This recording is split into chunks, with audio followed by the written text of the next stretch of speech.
Hello, friends, this is Zarbod. I'd like to talk to you about self-esteem, but first let's do some administrative things. First, next Monday will be my 1-year anniversary on YouTube.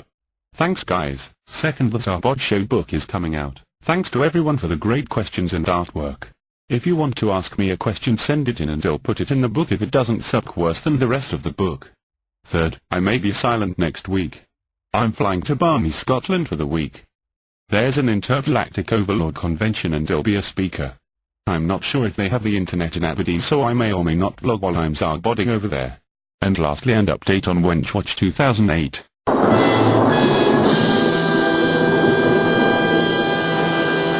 Right now the top contenders for the contest are Britney Spears, Paris Hilton, Lindsay Lohan, and Nicole Richie.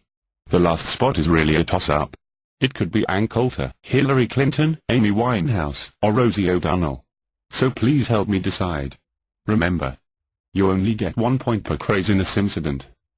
If Amy Winehouse dies, then she cannot win. Others like Ann Coulter and Hillary Clinton are both extremists, but evil does not equal crazy. Plus, people like that tend to only do a few bonehead things a year, so they may not be able to keep up with the drug craze and effects of Hollywood.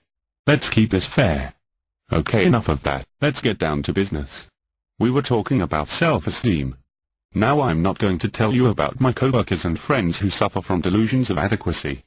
No, I'd like to talk to you about children. The sweet young kids who are too young to merit ridicule or be discounted as hopeless. At my niece's school they recently outlawed the game of tag and kickball. In fact, they banned all competitive games to protect the self-esteem of children.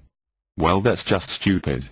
Do you think that these children won't figure it out when they grow up and suck at everything? They may put 2 and 2 together.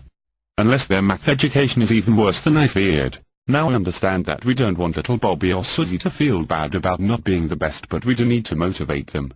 And what is a better motivation than being a loser? Yes, the sting and social stigma of sucking. It is really instrumental in making something of oneself. So here's the Zarbod parenting tip of the day. When your kid brings home a finger painting that looks like something I drew while drunk, in the dark, left-handed, just tell them nice try, but if you ever want to see your work on the refrigerator, you had better start being more realistic. There will be no cubism nor dadaism in this house, and if you start complaining about it I will put you in a blue period for life. Buster, sure that sounds tough, but they'll thank you for it later. In fact, later as adults when you go to visit them in the mental institute, they will thank you for making them so anally retentive and obsessively compulsive that they have to wash their hands 12 times before each meal.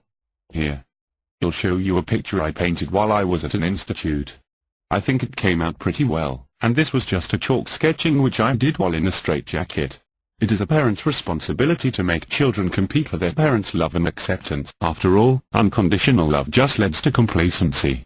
I hope this was helpful to you parents out there. And to the kids I say, better toughen up, cause playtime is over, baby.